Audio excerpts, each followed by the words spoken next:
বর্ষাকালে ভূতের গল্প জমে ভালো, এই মূল কথাটি মনে রেখে সমস্ত বর্ষাকালটা আমি আর কিশোরী সেন তারানাথ জ্যোতিষীর বাড়ি হানা দিতাম।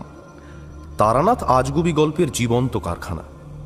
কত যে অদ্ভুত গল্প শুনেছি তার কাছে। মজা এই, মঠ লেনে তারানাথের বাড়ির বৈঠকখানায় তক্তাপোষের ওপর বসে সেসব কাহিনী শোনার সময় মনে কখনো কোনো সংশয় জাগত না। বৃষ্টির দিন, বাইরে মঠলেন জলে ভেসে যাচ্ছে, আর ভেতরে আমরা মুগ্ধ হয়ে গল্প শুনে যাচ্ছি। কিন্তু পরের দিন সকালে অফিসে গিয়ে খাতায় সই করে কাজ শুরু করার সঙ্গে সঙ্গে গত দিনের বিশ্বাসের ভিত নড়ে যেত। কলেজে আইএ পড়ার সময় কোলরিজের rime of the ancient mariner পাঠ্য ছিল। অধ্যাপক উইলিং সাসপেনশন অফ ডিসবিলিফ বলে একটা সাহিত্যিক জাদুর কথা বলেছিলেন। অপ্রাকৃত কাহিনী পড়ার আগে পাঠক মনকে প্রস্তুত করে নেয়, তার অবিশ্বাসকে সাময়িকভাবে মুলতুবি রাখে। তারানাথের গল্প শোনার সময়ও তাই হতো।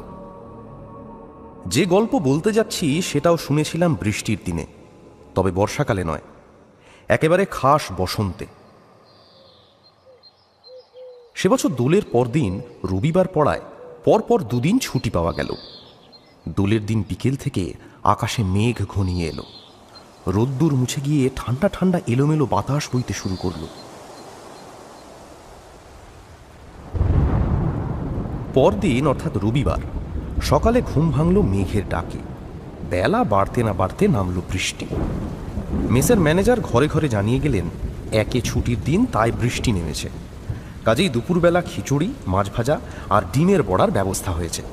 উল্লসিত মনে জলখাবার খেয়ে অতুলবাবুর ঘরে ব্রিজ খেলতে বসে যাওয়া গেল। দুপুরে খিচুড়ি ভক্ষণ করে উঠতেই মনের মধ্যে একটা চিন্তা খেলে গেল, তারানাথের কাছে গল্প শুনতে গেলে হয় না? এমন বৃষ্টি ভেজা ছুটির দিন, আজকেই তো আজগুবি গল্প শোনার প্রকৃষ্ট সময়। বন্ধু কিশোরী সেনকে আলাদা করে ডাকতে যাবার প্রয়োজন নেই। এতক্ষণে আকাশের অবস্থা দেখে সেও নিশ্চয়ই তারানাথের বাড়ি যাবার সিদ্ধান্ত নিয়ে ফেলেছে। বহুদিনের অভ্যেস তো, আমাদের পরস্পরের মাথায় টনক আছে। ঘণ্টাখানেক বিশ্রাম নিয়ে বিকেল 3:30 নাগাদ বেরিয়ে পড়লাম। মঠ লেনের মুখে এসে কিশোরীর সঙ্গে দেখা। মোড়ের মাথায় পানের দোকান থেকে সে তারানাথকে দেবে বলে পাসিং শো সিগারেটের প্যাকেট কিনছে। আমাকে দেখে হেসে বলল, টনক নড়েছে তাহলে? আমিও হাসলাম। তারানাথের সামনে আমরা সিগারেট খাই না, একান্ত নেশা চাপলে আমরা উসখুস করতে থাকি। তারানাথ বুঝতে পেরে বাড়ির ভেতরে চা বানাতে বলবার অছিলায় উঠে যায়। আমি আর কিশোরী বারান্দায় দাঁড়িয়ে ধূমপান করে আসি।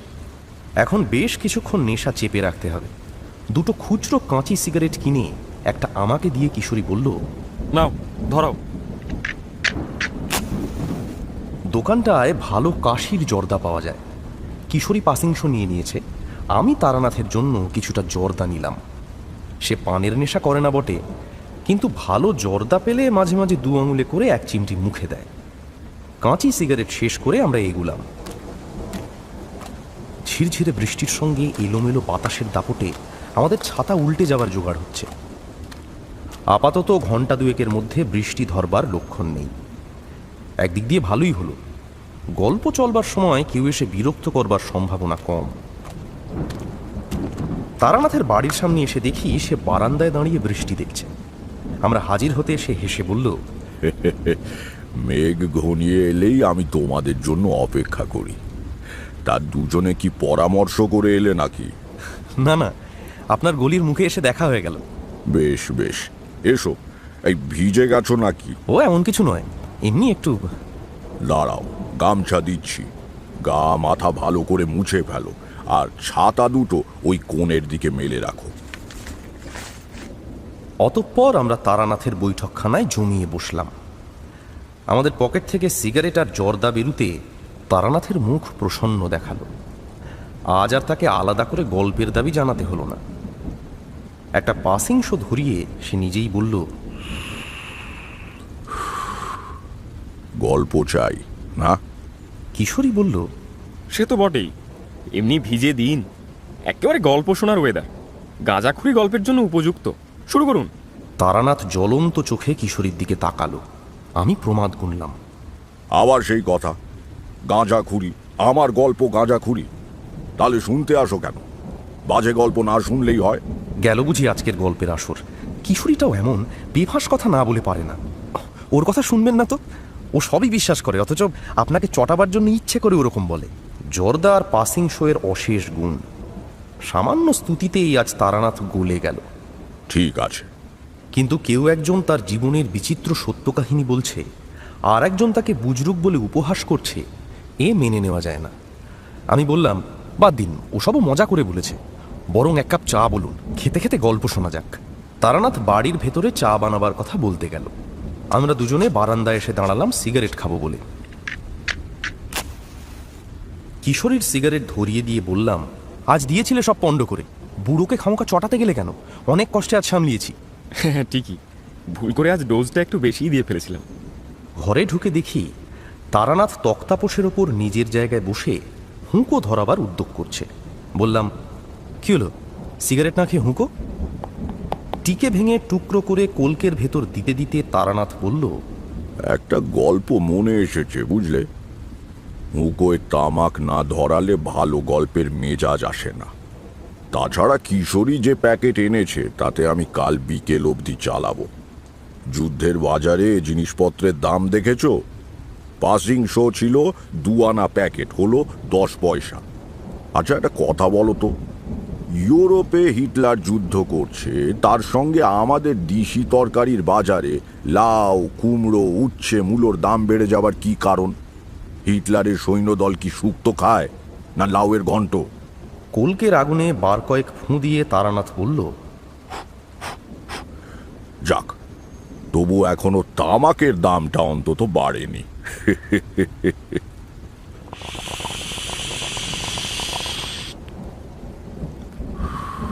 হুঁকোয় আরামের টান দিয়ে তারানাথ কিছুক্ষণ স্বপ্নালু চোখে একদিকে তাকিয়ে রইল। তারপর বলল, অনেক দিন আগের কথা বলছি। তখন আমি সদ্গুরুর সন্ধানে পথে পথে ঘুরে বেড়াই। মনে ভয়ানক বৈরাগ্য। বিয়ে থাওয়া করে সংসার তো বাঁধবই না, পারলে কখনো গৃহস্থ বাড়িতে আশ্রয় নেব না বা রাত কাটাবো না। দ্বিতীয়টা অবশ্য কখনো হয়ে ওঠেনি। মাঝে মাঝে বাধ্য হয়ে গ্রামের মধ্যে কোনো বাড়িতে থাকতে হয়েছে, কিন্তু সেটা আমার ইচ্ছের বিরুদ্ধে, অন্য কোনো উপায় নেই বলে। কেন, গৃহস্থ বাড়িতে থাকলে কি হয়? ছোঁয়াচ লাগে সংসারের, বৈরাগ্য নষ্ট হয়ে যায়।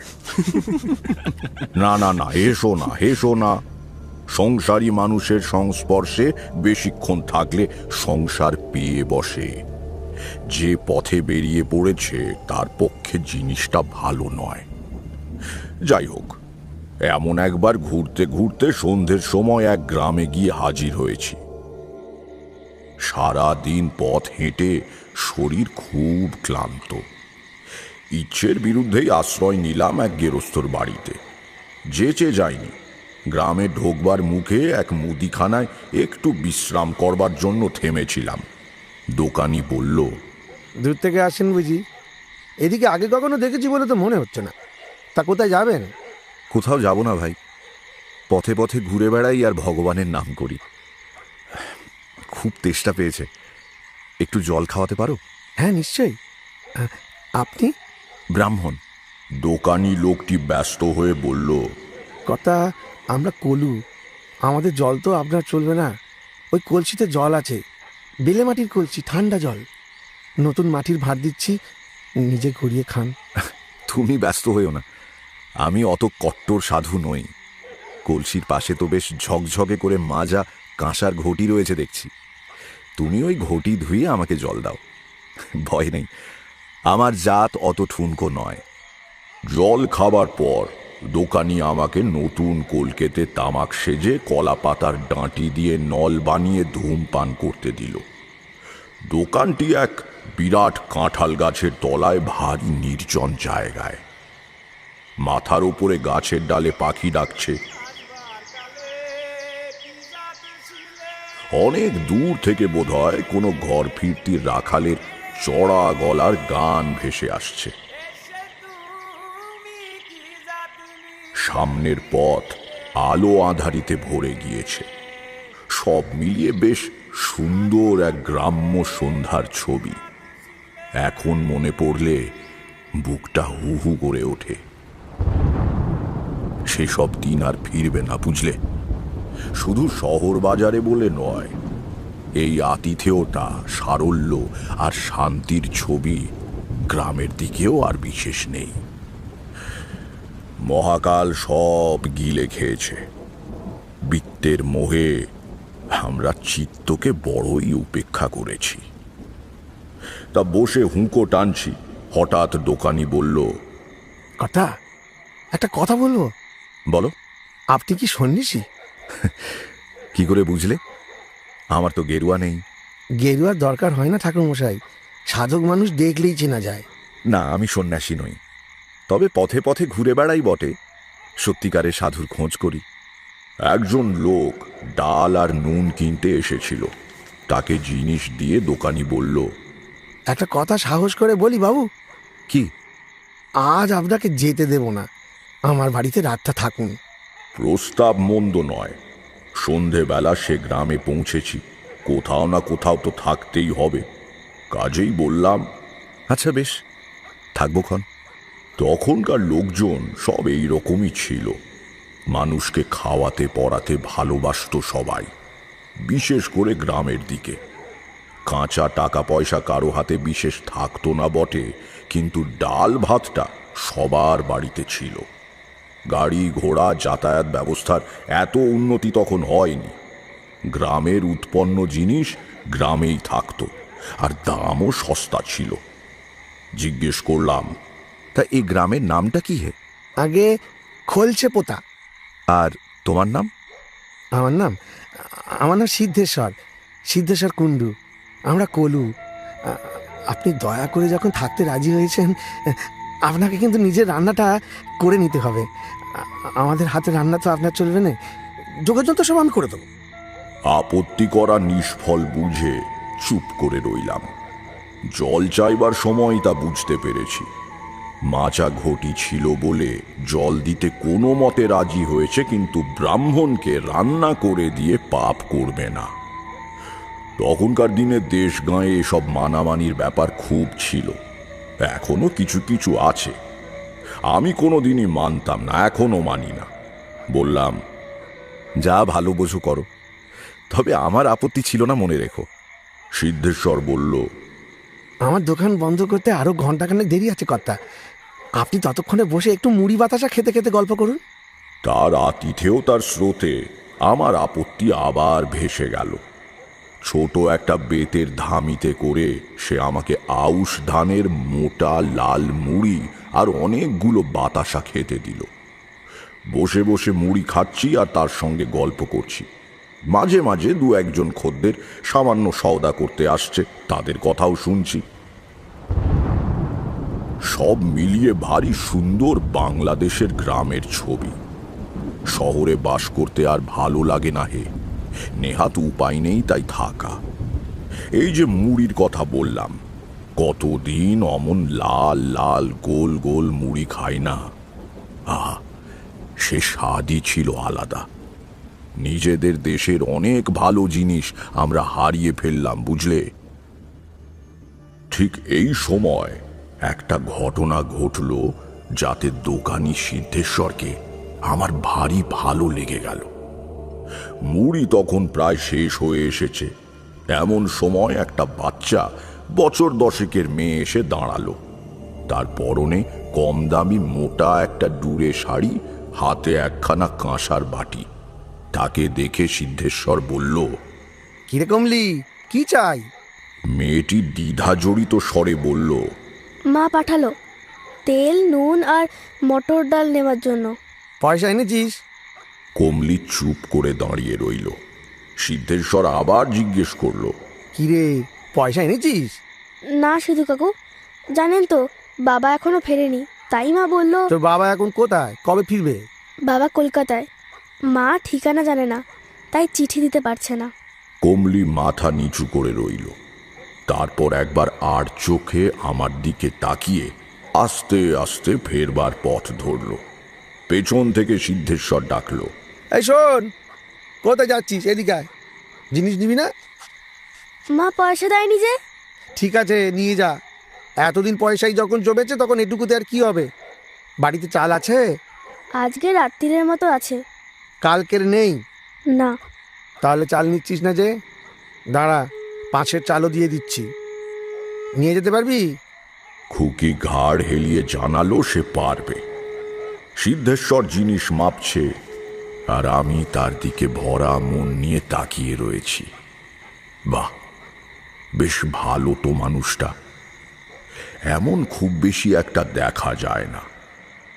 কমলি জিনিস নিয়ে চলে যেতে সিদ্ধেশ্বর আমার দিকে তাকিয়ে বলল, মেয়েটাকে দেখলেন কথা? বড় কষ্ট ওদের।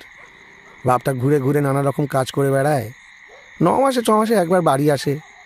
বউটা কষ্ট দুঃখ করে সংসার চালায়। মেয়েটা খুব ভালো, মাকে সব কাজে সাহায্য করে। এইটুকু বয়স, অথচ বায়না নেই, কিচ্ছু নেই। তুমিও ভালো লোক সিদ্ধেশ্বর।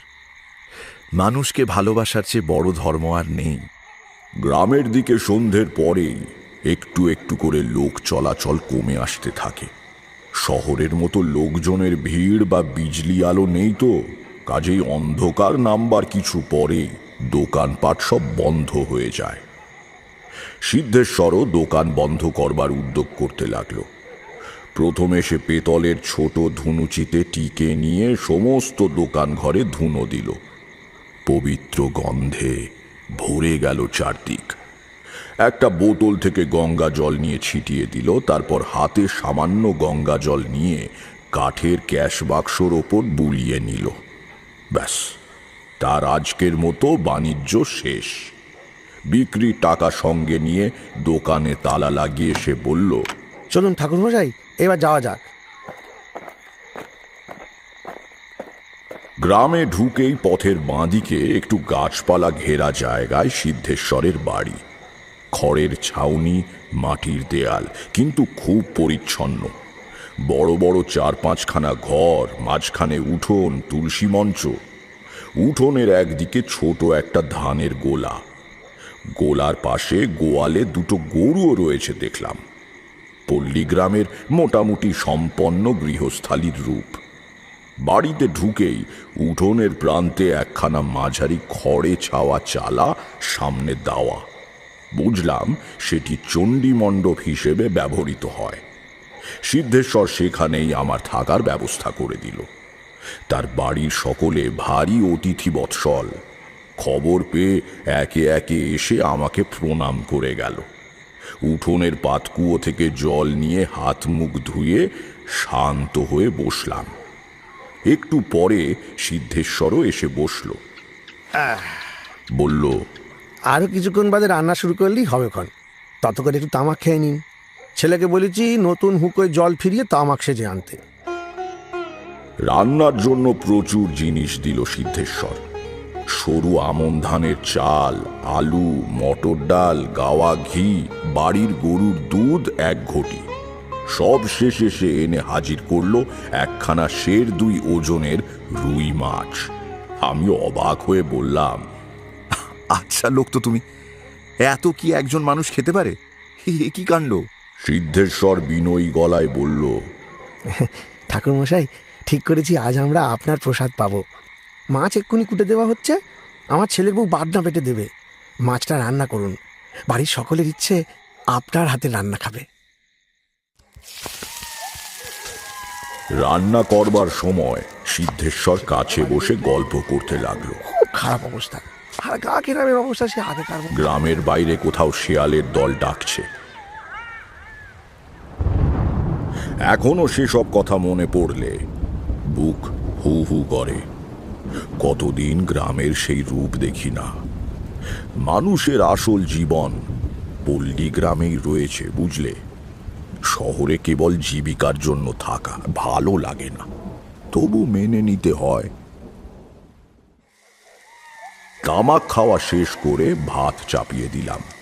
পরিষ্কার কাপড়ে বেঁধে মটর ডাল ভাতের মধ্যে ছেড়ে দিয়েছি।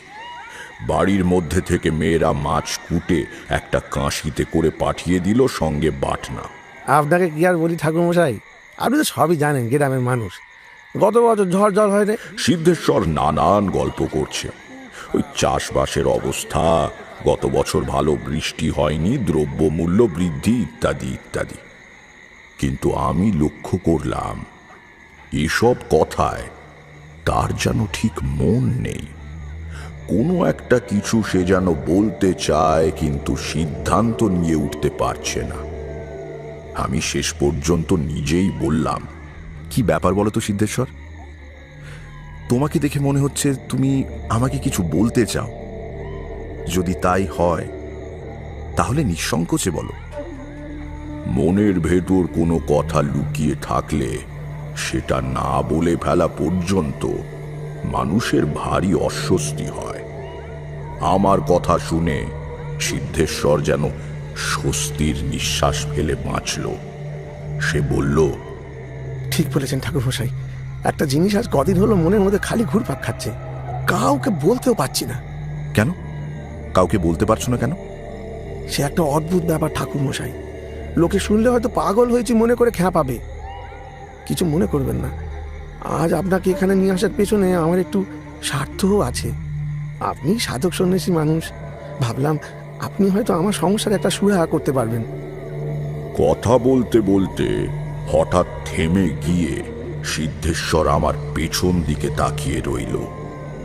তার চোখে ভীতি ও বিস্ময় মেশানো কেমন এক দৃষ্টি। আমি একটু অবাক হয়ে একবার পেছন ফিরে তাকালাম। না, কিছু নেই তো। তাহলে কি দেখছে সিদ্ধেশ্বর? কি হলো? কি দেখছো ওদিকে? আমার দিকে তাকিয়ে সিদ্ধেশ্বর বলল, আপনি কিছু দেখতে পেলেন না? না, কি দেখতে পাবো? কি ব্যাপার বলো তো? পরে বলছি সব। আগে আপনি রান্নাবান্না সেরে খেয়ে নিন, ভেতর বাড়ির পাট চুকে গেলে আমি আপনার কাছে এসে বসবো, তখন সব বলবো।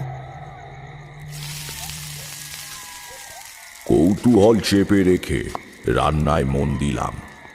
পথে পথে একা ঘুরতে হয়, রান্নাটা মন্দ শিখিনি। নিজেও খেতে ভালোবাসি।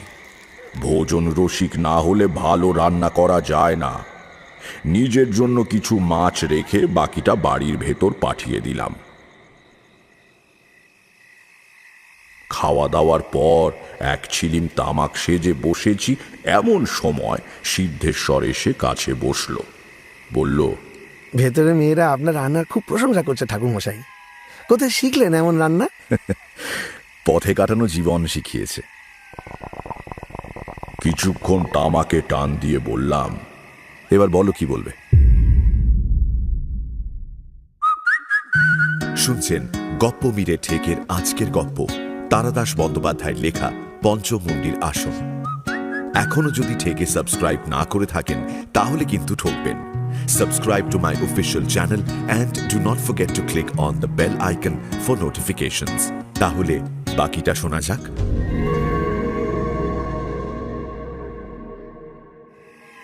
পাড়াগাঁয়ের রাত্রির নিঝুম হয়ে এসেছে। মৃদু হাওয়ায় কাঁপছে কেরোসিনের ডিবের শিখা। এক ধরনের রহস্যময় পরিবেশ তৈরি হয়েছে চারিদিকে। তারই মধ্যে সিদ্ধেশ্বর বলল, সমস্ত কিছু শুরু আজ থেকে মাসখানেক আগে। গ্রামের হরিসভায় সারা রাত সংকীর্তন ছিল, বাড়ির সবাই শুনতে গিয়েছে। তাদের ফিরতে বেশি রাত হবে। আমি দোকান বন্ধ করে বাড়ি এসে খাওয়া দাওয়া সেরে এই চালাটার নিচে এসে বসেছি। তখন রাত 9টা হবে। হঠাৎ মনে হলো ওই বেড়ার ধারে গাবতলাটায় কি যেন নড়ছে। ওখানে একটু ঝোপঝাড় মতো রয়েছে, দেখছেন তো? অন্ধকারে প্রথমে বুঝতে পারিনি, ভেবেছিলাম গোয়াল থেকে নতুন বাছুরটা বোধহয় ছাড়া পেয়ে বেরিয়ে গিয়েছে। পরে দেখি তা নয়, একটা শেয়াল। শেয়াল? বেড়ার বাইরে? আগে না, ভেতরে। সেটাও আশ্চর্য ব্যাপার, শেয়াল মানুষজনের সাড়া পেলেই পালায়। লোকজন রয়েছে দেখলে ধারে কাছে ঘেঁষে না। কিন্তু এই জানোয়ারটা ঘেঁটু আর কালকা সন্ধ্যের ঝোপ ঠেলে বেরিয়ে এসে আমার দিকে তাকিয়ে ঠায় দাঁড়িয়ে রইল। আমি মুখে হুস হুস শব্দ করে কয়েকবার তাড়া দিলাম। জন্তুটা তাতে একটুও চমকালো না। আমিও তাকিয়ে আছি, সেও তাকিয়ে আছে। কিছুক্ষণ বাদে সে আপনি পেছন ফিরে আবার ঝোপের ভেতর মিলিয়ে গেল। সিদ্ধেশ্বর থামতে আমি বললাম, শেয়াল সাধারণত মানুষ দেখলেই পালায় বা বাড়ির উঠোনের মধ্যে ঢোকে না, কিন্তু একটা সাহসী শেয়াল তো চলেও আসতে পারে। তাতে অবাক হওয়ার কি আছে? শুধু এই নয়, আরো ব্যাপার আছে ঠাকুর মশাই, শুনুন বলছি। কেবল ওই একদিন না, শেয়ালটা পরপর 4-5 দিন এলো। তাতেও আমি ভয় পেতাম না, কিন্তু শেষ দিন একটা অদ্ভুত ঘটনা ঘটলো। আগে থেকেই সেদিন কয়েকটা ঢিল জোগাড় করে হাতের কাছে রেখেছিলাম। প্রাণীটা আসতেই একটা ঢিল নিয়ে তার দিকে ছুঁড়ে মারলাম। প্রথমটা লাগলো না, দ্বিতীয়টা বললে বিশ্বাস করবেন না, শেয়ালটা শরীরের ভেতর দিয়ে সোজা গলে গেল, কোনো কিছুতেই ঠেকলো না। সিদ্ধেশ্বর চুপ করল। দেখলাম তার চোখে মুখে ভীতির ভাব ফুটে উঠেছে। আমিও তখন একটা অপ্রাকৃত রহস্যের ঘ্রাণ পেয়েছি। বললাম, তুমি ভুল করনি তো? হয়তো তোমার ছোঁড়া ঢিল গায়ে না লেগে পাশ দিয়ে বেরিয়ে গিয়েছে। না ঠাকুর মশাই, আমার ভুল হয়নি। আমার সব কথা শুনে নিন, তাহলে বুঝতে পারবেন। আমিও প্রথমে তাই ভেবেছিলাম, কিন্তু পরপর 2-3টে ঢিল ওই রকম ভাবে শেয়ালের শরীর ফুঁড়ে বেরিয়ে যাওয়াতে আমি একটু ভয় পেয়ে গেলাম। যাই হোক, পরদিন সকাল থেকে কাজের চাপে ব্যাপারটা আর মনে রইল না। তাছাড়া দিনের আলোয় ভয় থাকে না। পরের দিন রাত্রিরে খাবার পরে বেশ তৈরি হয়ে বসেছিলাম যদি শেয়ালটা আবার আসে, কিন্তু না। অনেকক্ষণ বসে রইলাম, একটা সাপ ছাড়া কিছুই দেখলাম না। সাপ দেখলে? কি সাপ? আমার গলার স্বরে একটু অবাক হয়ে তাকালো সিদ্ধেশ্বর। বলল, কি সাপ ঠিক বলতে পারবো না ঠাকুর মশাই। জায়গাটায় তো আলো নেই, তবে বেশ মোটা। আচ্ছা, বলো তারপর কি হলো? তারপরে 3 রাত আবার কিছু দেখলাম না, কিন্তু খাওয়ার পর এইখানে বসে তাকিয়ে থাকা আমার যেন কেমন অভ্যেস হয়ে গেল। বাড়িতে অবশ্য কিছুই বলিনি। তারপর একদিন রাত্রিরে গাব গাছের নিচে ঝোপ জঙ্গল খুব জোরে জোরে নড়ে উঠল, যেন বড় ধরনের কোনো প্রাণী তার ভেতর দিয়ে আসছে। ভয়ে পেয়ে উঠে বাড়ির ভেতরে চলে যাব কিনা ভাবছি, এমন সময় ভাট বনের ভেতর থেকে একটা ষাঁড় বেরিয়ে এলো। ভাবুন ঠাকুর মশাই, বাড়ি বেড়া দিয়ে ঘেরা, বেড়ার আগুন আমি নিজের হাতে বন্ধ করেছি, তাহলে ষাঁড়টা ঢুকলো কোথা দিয়ে?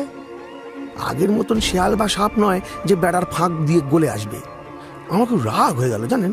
ওই দেওয়ালের গায়ে হেলান দিয়ে রাখা লাঠিটা নিয়ে তাড়া করে যাবো বলে উঠে দাঁড়াতেই ষাঁড়টা পিছু হেঁটে ছোপের মধ্যে মিলিয়ে গেল। সঙ্গে সঙ্গে সেখানে গিয়ে দেখি কোথাও কিছু নেই, বেড়াও ভাঙা নয়, কিচ্ছু নয়। ওই অত বড় প্রাণীটা কি বাতাসে মিলিয়ে গেল। আমি ততক্ষণে ব্যাপারটা কিছু কিছু বুঝতে শুরু করেছি। হুগলিতে গঙ্গার ধারের একটা শ্মশানে একবার এক তান্ত্রিক সন্ন্যাসী আমাকে এই রকম একটা ঘটনা শুনিয়েছিল। পরে পড়াশুনো করতে গিয়ে তন্ত্রশাস্ত্রের পুঁথিতেও এর উল্লেখ পেয়েছি। বললাম, তারপরে কুকুরটাকে কবে দেখলে? কুকুরটাকে এই 2 দিন পর। হঠাৎ থেমে গিয়ে সে অবাক চোখে তাকিয়ে বলল, কিন্তু আপনি কি করে জানলেন কুকুরের কথা? সত্যি বলুন তো, আপনি কি কিছু বুঝতে পেরেছেন? পরে বলছি, আগে তোমার কথা শেষ করো। আর বেশি কিছু নেই। একই রকম ভাবে একদিন একটা কুকুর দেখলাম। মনটা বড় কু গাইছে ঠাকুর মশাই, বিশেষ করে আজ। জানতাম সিদ্ধেশ্বর কি বলবে, তবু জিজ্ঞেস করলাম, আজ আবার কি হলো? আজ একটু আগে আপনার পেছন দিকে তাকালাম না ঠাকুর মশাই, দেখলাম সেই একই জায়গায় আবছা মতো একটা মানুষের চেহারা গাবতলায় দাঁড়িয়ে এদিকে তাকিয়ে আছে। আপনিও তো তাকালেন, কিন্তু কিছু দেখতে পেলেন না। তামাকের কলকেটা শেষ হয়ে গিয়েছিল। হুঁকো বৈঠকের ওপর নামিয়ে রেখে বললাম, এই বাড়িতে তুমি কতদিন আছো? এটা কি তোমার পৈতৃক বাড়ি? আগে না, আমার আদি বাড়ি এখান থেকে 15-16 মাইল দূরের গ্রাম আকাইপুরে। আমার অবস্থা বিশেষ ভালো ছিল না ঠাকুরমশাই। শ্বশুরমশাই মারা যাওয়ার পর জমি জমার সম্পত্তি ভাগ হবার সময় আমার বউ এই জমিটা পায়। আমিও এখানে বাড়ি তৈরি করে আকাইপুরের বাসটুলে চলে আসি। তার আগে এই জমিতে কি ছিল? কিচ্ছু ছিল না, ঝোপ জঙ্গলে ভরা খালি জমি পড়েছিল। একটু চুপ করে থেকে বললাম, তোমার ভয় নেই সিদ্ধেশ্বর। এখানে একটা অদ্ভুত ব্যাপার ঘটছে বটে, কিন্তু তাতে তোমার কোনো ক্ষতি হবে না। আমি সব ঝামেলা মিটিয়ে দিয়ে যাব, কিন্তু তার জন্য তোমার এখানে আমাকে 2-1 দিন থাকতে হবে। তোমার আপত্তি নেই তো? সিদ্ধেশ্বর হাত জোর করে বলল, আপনি কি বলছেন ঠাকুরমশাই, এ তো আমার সৌভাগ্য। আপনি যতদিন নিচ্ছে থাকুন, কিন্তু ব্যাপারটা কি বলুন তো? সব বলবো, আরেকটু সময় দাও। আচ্ছা, তোমাদের গ্রামে খুব বুড়ো লোক কে আছে বলো তো? আমি একটু আলাপ করতে চাই। সিদ্ধেশ্বর একটু চিন্তা করে বলল, দুজন তো আছেন খুব বুড়ো। একজন হলেন হরিজাটা, ওই হরিপদ ভট্টাচার্য, বামুনপাড়ায় থাকেন। বয়স প্রায় 90 হয়েছে, খুব একটা চলাফেরা করতে পারেন না। আর রয়েছে কানাই জেলে, সে আমাদের গ্রামের নদীতে খেয়া পারাপার করতো, মাছ ধরতো, এখন আর পারে না। তার ছেলে আজকাল খেয়া দেয়। কানাই জেলে নিজের বয়স বলে 102, সেটা বোধহয় ঠিক নয়, তবে তারও বয়স 90-এর ওপরেই হবে। কাল আপনাকে নিয়ে যাবো খন। তোমাকে যেতে হবে না, আমি নিজেই খুঁজে নেব ক্ষণ। তোমার তো দোকান আছে। সে একদিন দেরি করে খুললেও চলবে। আপনি কি সকালে চা খান? অবাক হয়ে বললাম, তা খাই, কিন্তু গ্রামে কি তার ব্যবস্থা আছে? আছে ঠাকুরমশাই, আমার অন্য কোনো বিলাসিতা নেই, কিন্তু সকালে এক বাটি চা না হলে চলে না। আমি সব জোগাড় করে রাখি। আমাদের দিকে তাকিয়ে তারানাথ বলল, তোমরা ভাবছো বাড়িতে চায়ের ব্যবস্থা থাকা আবার এমন কি একটা ব্যাপার? কিন্তু আমি যে সময়ের কথা বলছি তখন গ্রামে তো দূরের কথা, শহরেও চা খাওয়ার চল তেমন শুরু হয়নি। সেদিক দিয়ে সিদ্ধেশ্বরকে খুব আধুনিক মানুষ বলতে হবে।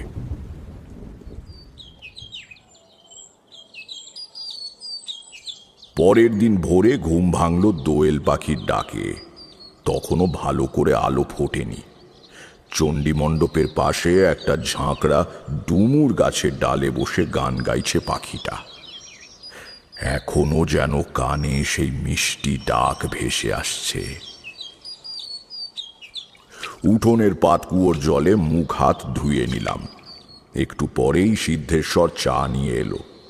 সে বেচারি ভেবেছে আমি সাধক সন্ন্যাসী মানুষ, আমাকে কি তাদের ব্যবহার করা পাত্রে চা দেওয়া উচিত হবে? গতকালও রাত্রিরে সে নতুন কলা পাতা কেটে এনে আর মাটির গেলাসে আমার খাওয়ার ব্যবস্থা করেছিল। আজ সকালে দেখি সে পাথরের বাটিতে করে চা নিয়ে এসেছে। হ্যাঁ, এই নিন চা। তুমি খাবে না? আপনি আগে খেয়ে নিন, আমি পরে ভেতরে গিয়ে খাচ্ছি। চা খাওয়া হলে আমরা দুজন বেরুলাম বামুন পাড়ার দিকে। জায়গাটা বেশি দূরে নয়। পাড়ায় ঢুকেই বাঁদিকে হরিপদ ভট্টাচার্যের বাড়ি। একজন অতি বৃদ্ধ মানুষ বাইরে রোয়াকে পাতা তক্তাপোষের ওপর বসেছিলেন। আমাদের দেখে চোখ কুঁচকে যেভাবে তাকালেন তাতে বুঝলাম আজকাল আর ভালো দেখতে পান না। বললেন, কে কে এলে? আগে আমি সিদ্ধেশ্বর, একটু দরকার এলাম আপনার কাছে। তুমি সিধু, সঙ্গে এটি কে? আগে আমার নাম তারানাথ চক্রবর্তী। পথ হাঁটতে হাঁটতে গতকাল সিদ্ধেশ্বরের বাড়ি অতিথি হয়েছি। আপনার সঙ্গে একটু কথা বলতে চাই। হরিপদ ভট্টাচার্য বললেন, তারানাথ চক্রবর্তী? তা কি করা হয়? কোথাকার লোক আপনি? আগে আমার বাড়ি অন্য জেলায়। করার মধ্যে একটু সাধন ভজনের চেষ্টা করি আর সদ্গুরুর সন্ধানে ঘুরে বেড়াই। আমি খুবই সামান্য লোক। বটে, তা সামান্য লোক কেন? যারা ঠাকুর দেবতার নাম করে তারা তো মহৎ মানুষ। আজকাল তো মানুষ কেবল বিষয় আশয় নিয়েই মত্ত। যাই হোক, আমার কাছে কি প্রয়োজন বাবা? আপনি তো অনেক দিনের মানুষ, এই গ্রামের সব খবরই রাখেন। সিদ্ধেশ্বর এখানে এসে বাস করার আগে ওই জমিটায় কি ছিল বলতে পারেন? হরিজাঠা বুড়ু কুঁচকে খানিকক্ষণ ভাবলেন, তারপর বললেন, ও জমিটা তো বরাবরই বন জঙ্গলে ভর্তি হয়ে পড়েছিল দেখেছি। কিছু ছিল বলে তো মনে পড়ে না। কেউ কখনো বাস করতো না ওখানে? হরিজাঠা আবার কিছুক্ষণ ভাবলেন। তার ভাবভঙ্গি দেখে মনে হলো বয়সের কারণে তিনি আর পুরনো কথা ততটা পরিষ্কারভাবে মনে করতে পারেন না। হলো তাই। ভেবে চিন্তে তিনি বললেন, না, এর বেশি আর কিছু মনে পড়ছে না। তার কাছে বিদায় নিয়ে রাস্তায় এসে সিদ্ধেশ্বরকে বললাম, এবার কানাই জেলের কাছে। চলুন যাচ্ছি, কিন্তু এসবের মানে কি ঠাকুরমশাই? আর একটু অপেক্ষা করো। আবছা আবছা একটা জিনিস আন্দাজ করেছি, আর একটু খোঁজ খবর করি, তারপর আজ রাত্রিরে তোমার সঙ্গে কথা বলবো। কানাই জেলের বাড়িটা আমাকে দেখিয়ে তুমি গিয়ে দোকান খোলো। ঠিক আছে, আমি দুপুরে তাড়াতাড়ি ফিরে আপনার রান্নার ব্যবস্থা করে দেবো। কানাই জেলের কাছে সঠিক সংবাদ পাওয়া গেল। সে বোধ করি হরিপদ জ্যাঠার চাইতেও বুড়ো, কিন্তু তার স্মৃতি দেখলাম বেশ পরিষ্কার আছে। আলাপ হওয়ার পর জিজ্ঞেস করলাম, তোমার বয়স কত হলো কানাইদা? 100 পুরে গিয়ে আরো 2 কি 3 হবে, হিসেব তো আর রাখিনি বাবা ঠাকুর। তবে নদীতে খেয়া পারাপারের কাজ করেছি 7 বছর। এখন বুঝে দেখো। বলো কি কানাইদা? তবে না তো কি, নৌকাও চালাতাম, আবার মাছও ধরতাম। আমাদের গায়ের নদীতে কত রকম মাছ ওঠে, মৃগেল, কালবোস, সরপুটি। এই বড় বড় ছটকালো চিংড়ি পেলেই এই বামুন পাড়ায় গিয়ে বাড়ি বাড়ি দিয়ে আসতাম। একবার হলো কি, বুড়ো মানুষদের কথা হঠাৎ থামতে চায় না।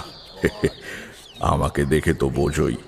তা খানিক বাদে একটু ফাঁক পেয়ে জিজ্ঞেস করলাম, আচ্ছা কানাইদা, হ্যাঁ, তোমার তো পুরনো কথা মনে আছে দেখছি। বলতে পারো সিদ্ধেশ্বর যেখানে বাড়ি করেছে সেখানে আগে কি ছিল? একটুও দ্বিধা না করে কানাই জেলে বলল, কিচ্ছু ছিল না। ওই ঝোপঝাড়, বাঁধবন আর একটা গাব গাছ ছিল কেবল। জমিটা তো ছিল সিদ্ধেশ্বরের শ্বশুর, কি যেন নাম, এই শ্যামাচরণের। শ্যামাচরণ মারা যাবার পর ওটা পায় সিদ্ধেশ্বরের বউ তরুলতা। তারাও অনেকদিন জমি ফেলে রেখেছিল। এই হালে 12-13 বছর বাড়ি করে এসে রয়েছে। কেউ কখনো বাস করেনি ওখানে? না, কে আর করবে? ওই একবার কেবল একজন সন্ন্যাসী। সন্ন্যাসী? কিরকম সন্ন্যাসী? সে বেশ ভালো সন্ন্যাসী কর্তা, লাল কাপড় পরা, গলায় এই মোট আর রুদ্রাক্ষের মালা, মাথায় জটের পার। সে কোথা থেকে এই গ্রামে এসে ওই জমিটার এক কোণে আসন করে কিছুদিন ছিল। কিছুদিন মানে কতদিন? একটু ভেবে কানাই জেলে বলল, তা প্রায় 6 কি 7 মাস ছিল। ওইখানেই ত্রিশূল পুঁতে ধুনি জ্বালিয়ে বসে থাকতো। অন্য সাধুদের মতন নেশা ভাঙ করতো না। 6-7 মাস পরে যেমন হঠাৎ এসেছিল, তেমনই একদিন কোথায় যেন চলে গেল, কে জানে। এসব কতদিন আগেকার কথা কানাইদা? ও সে বহুদিন হলো। এই ধরো, আমার তখন 40 বছর বয়স। আমাদের দিকে তাকিয়ে তারানাথ বলল, তার মানে প্রায় 60 কি 62 বছর আগের ব্যাপার, বুঝেছ? অবশ্য কানাই জেলে যদি তার বয়স ঠিকঠাক বলে থাকে তবেই। আমি বললাম, হিসেব ঠিক বলছো তো কানাইদা? মানে ঠিক মনে আছে তো? আছে কর্তা। ওই সময়ই তো আমার রামচরণ হারিয়ে যায়। খুব দুঃখ পেয়েছিলাম, তাই ভুলিনি। রামচরণকে? তোমার ছেলে? না না না না, ছেলে কেন হবে? রামচরণ ছিল আমার কুকুর। কি হলো তার? সেটাই তো বুঝতে পারলাম না। ওই সন্ন্যাসী রাকরার কাছে ঘুরঘুর করত। তারপর একদিন থেকে তাকে আর খুঁজে পাওয়া গেল না। কি যে হলো কর্তা, কুকুর কখনো মালিককে তো ছেড়ে যায় না। অনেকদিন অপেক্ষায় ছিলাম, কিন্তু রামচরণ আর ফেরেনি। আমার মনে তখন 2-2 4 করে নিয়েছি। উঠে দাঁড়িয়ে বললাম, আজ তাহলে আসি কানাইদা। খুব ভালো লাগলো তোমার সঙ্গে গল্প করে। কেবল একটা কথা, ওই সন্ন্যাসী ঠাকুর যে আসন করে বসেছিল সেটা জমির কোন জায়গায় বলতে পারো? গাবতলাটায় কর্তা। আচ্ছা। এই গাব গাছটা কিন্তু এখনো আছে। আচ্ছা চলি তাহলে, আবার এদিকে এলে হয়তো দেখা হবে। সেদিন রাত্রিরে খাওয়া দাওয়ার পর সিদ্ধেশ্বর এসে আমার কাছে বসল। তার চোখে স্বাভাবিকভাবেই সপ্রশ্ন দৃষ্টি। বললাম, তোমার বাড়িতে এসব যা ঘটছে তার অর্থ আমি বুঝতে পেরেছি। ভয় নেই, সব ঠিক হয়ে যাবে। সমস্ত ব্যাপার বলবার আগে তোমাকে একটা কথা জিজ্ঞাসা করি। তুমি কি কোনো অজুহাতে তোমার বাড়ির সবাইকে 2-4 দিনের জন্য অন্য কোথাও পাঠিয়ে দিতে পারবে? বাড়ির লোকজনকে? কেন বলুন তো? দরকার আছে। শোনো তাহলে বলি। তুমি কি জানো, খোলসে পোতায় এসে তুমি বাস করবার আগে তোমার ওই গাবতলায় একজন সন্ন্যাসী এসে বেশ কিছুদিন বাস করেছিলেন? সন্ন্যাসী? কই, আমি তো কিছু জানি না। তোমার না জানবারই কথা। এটা প্রায় 60 বছর আগেকার ব্যাপার। গ্রামের কেউ মনে রাখেনি, 2-1 জন ছাড়া। অত বুড়ো লোক কেউ বেঁচেও নেই। হরিজাঠাও তো মনে করতে পারলেন না। তবে কানাই জেলের মনে আছে। তার কাছেই জানলাম ওই সন্ন্যাসী ছিলেন একজন তান্ত্রিক সাধক। গাবতলায় তিনি পঞ্চমুণ্ডির আসন করে বসেছিলেন। 6 কি 8 মাস ওই আসনে সাধনা করেছিলেন তিনি। সিদ্ধেশ্বরের মুখ ফ্যাকাশে হয়ে গেল। সে বলল, কি সর্বনাশ! পঞ্চমুণ্ডির আসন? ভয় পেও না, এ আসন পবিত্র, এতে কারো ক্ষতি হয় না। কিন্তু নিয়ম হচ্ছে সাধনা শেষ হলে আসন ভঙ্গ করে দিতে হয়। আর এই সন্ন্যাসী তা করেননি। হয়তো জানতেন না কিংবা গ্রাহ্য করেননি। পঞ্চমুণ্ডির আসন কিভাবে প্রতিষ্ঠা করতে হয় জানো? 5টা মানুষের মাথার খুলি লাগে, তাই না? সাধারণত লোকে তাই জানে, কিন্তু অন্যভাবেও হয়। 5টা মানুষের মাথার খুলি জোগাড় করা কঠিন, তাই শেয়াল, সাপ, কুকুর, ষাঁড় আর একটা মানুষের খুলি দিয়েও আসন করা যায়। তুমি বুঝবে না। যোগিনী তন্ত্রম নামে একটা পুঁথি আছে। তার 5ম পটলে মানে অধ্যায়ে লেখা আছে, শিবা সর্প সারমেয় বৃষভানাং মহেশ্বরী নরমুণ্ডং তথা মধ্যে পঞ্চমুণ্ডানি হিরিতম।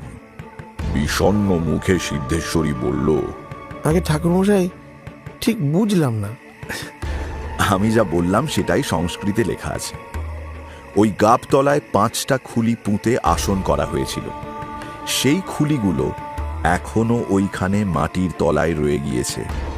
সাধু আসন ভঙ্গ করেনি বলে ওই 5টা প্রাণীরও মুক্তি হচ্ছে না। যে কোনো সাধকের পক্ষে এটা খুবই অন্যায়। নিজের সাধনা শেষ করে চলে গেল, কিন্তু জীবগুলোর মুক্তির ব্যবস্থা করে গেল না। সেই জন্য ওই প্রাণীরা তোমাকে দেখা দিয়ে তাদের করুণ অবস্থার কথা জানাচ্ছে। মাটি খুঁড়ে খুলিগুলো বের করে নদীর জলে বিসর্জন দিলে ওদের আত্মার মুক্তি হয়ে যাবে। বিস্ময়ে সিদ্ধেশ্বরের চোখ গোল হয়ে উঠেছে। সে বলল, তাই যদি হবে তাহলে এরা আরো আগে দেখা দিল না কেন? আমি তো অনেক দিন এ গ্রামে বাস করছি। খুব গুরুত্বপূর্ণ এবং বুদ্ধিমানের মতো প্রশ্ন করেছে সিদ্ধেশ্বর। বললাম, ব্যাপারটা নিয়ে আমিও ভেবেছি, বুঝলে। আমার বিশ্বাস এর পেছনে তোমার ভাগ্য দেবতার হাত রয়েছে। এর আগে যদি তুমি এদের দেখতে পেতে তাহলে কেবল ভয়ই পেতে। এসবের মানেও বুঝতে পারতে না, কোনো প্রতিকারও করতে পারতে না। তোমার বাড়িতে আমি এসে অতিথি হব এটা স্থির হয়েই ছিল। হয়তো ঈশ্বরই ঠিক করে রেখেছিলেন। তার ঠিক 1 মাস আগে থেকে তুমি প্রাণীগুলিকে দেখতে শুরু করেছ। আমিও এসে পড়লাম, সব শুনলাম। এবার তাদের মুক্তির উপায় হয়ে যাবে। তার জন্য এতদিন অপেক্ষা? এসব কে করায় ঠাকুরমশাই? জানি না সিদ্ধেশ্বর, তবে সেটা জানবার জন্যই তো পথে পথে ঘুরি। যাই হোক, তোমার পরিবারের সকলকে 3-4 দিনের জন্য কোথাও পাঠিয়ে দেবার ব্যবস্থা করো। মাটি খুঁড়ে ওই খুলিগুলোকে বের করে আমাদের নদীতে ফেলতে হবে। বাড়ির বাচ্চাদের বা মেয়েদের সামনে সেটা করা উচিত হবে না, তারা ভয় পেয়ে যাবে। তাতে কোনো অসুবিধা হবে না কথা। আমার বউ কদিন ধরে এই বাপের বাড়ি যাওয়ার জন্য বায়না ধরেছে। পরশুই ওদের সেখানে পাঠিয়ে দিচ্ছি। 2 দিন পরে তার পরিবারের সকলে রওনা হয়ে গেলে সিদ্ধেশ্বর বলল, এবার কর্তা? হ্যাঁ, এসো। কাল সকালেই কাজটা করে ফেলি, দেরি করে লাভ নেই। একটা মজুর দেখে নেবো ঠাকুরমশাই। কত মাটি কাটতে হবে কে জানে। পাগল নাকি?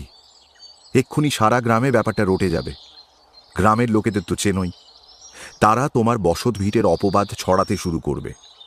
সিদ্ধেশ্বর, যতই পরিশ্রম হোক তোমাকেই এই কাজ করতে হবে। দরকার হলে আমিও হাত লাগাবো। না না, তার প্রয়োজন হবে না কর্তা, সে আমি একাই পারবো। পরের দিন সকাল থেকে সিদ্ধেশ্বর কোদাল আর নিড়ানি নিয়ে কাজে লেগে গেল। সঙ্গে আমিও রইলাম। সত্যি কথা বলতে কি, মনে একটু আশঙ্কাও হচ্ছিল। যদি আমার আন্দাজ ঠিক না হয়, যদি আমি ভুল করে থাকি। প্রথমে নিড়ানি দিয়ে ঝোপ জঙ্গল পরিষ্কার করে মাটি খোঁড়া শুরু হলো। আমার আশঙ্কা অবশ্য স্থায়ী হবার সুযোগ পেল না। একটু খুঁড়তেই প্রথম খুলিটা বেরিয়ে এলো কুকুরের। অকারণে বেশি শ্রম করে লাভ নেই। আসনের একটা সম্ভাব্য আকৃতি অনুমান করে সিদ্ধেশ্বরকে কাটতে বললাম। এবার বেরুলো ষাঁড়, তারপর শেয়াল আর সাপের মুন্ড। সাপটা নিয়েই একটু ঝামেলা হলো। ছোট জিনিস তো, কোথায় কিভাবে ছিল কে জানে। যাই হোক, শেষ অবধি সেটা খুঁজে পাওয়া গেল। আর আসনের ঠিক মাঝখান থেকে উঠে এলো একটা নরকরটি। কাজ শেষ। সিদ্ধেশ্বরকে বললাম গর্তগুলো বুঝিয়ে দিতে। খুলিগুলোকে একটা চটের বস্তায় ভরে রাখা হলো। দাওয়ায় এসে বসে এক ছিলিম তামাক ধরালাম।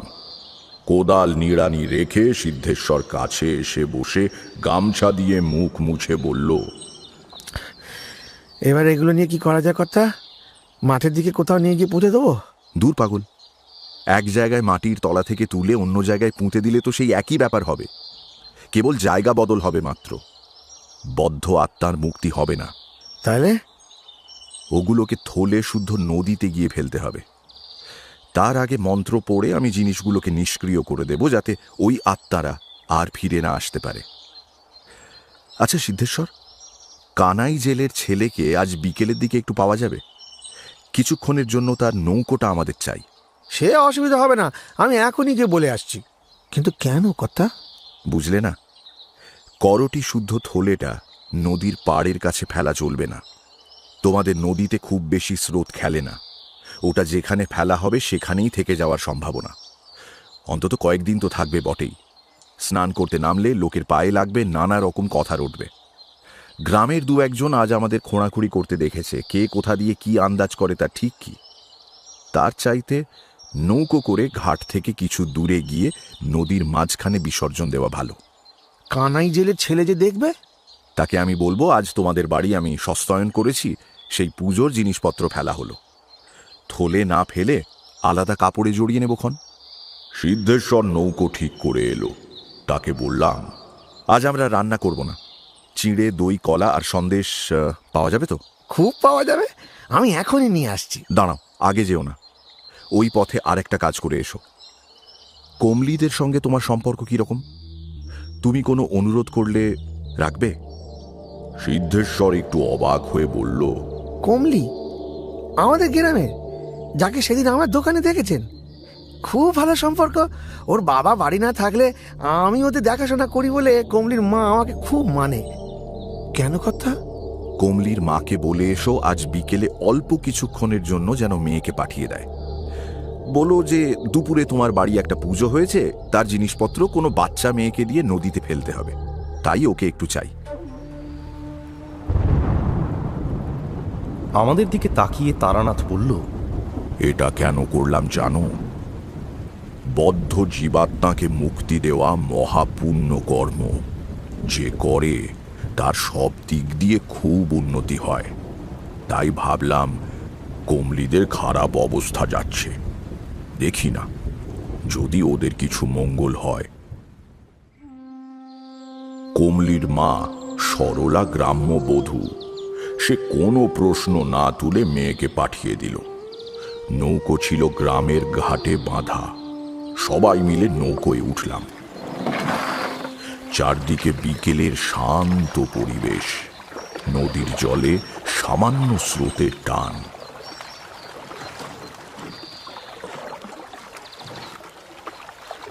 গ্রাম থেকে আধ মাইল টাক এসে আমার নির্দেশে কমলি কাপড়ের পুঁটলিটা জলে ফেলে দিল। মনে মনে বললাম, পুণ্যের কাজ করলে সুখী হও মা। পরের দিনই আমি আবার পথে বেরিয়ে পড়ি।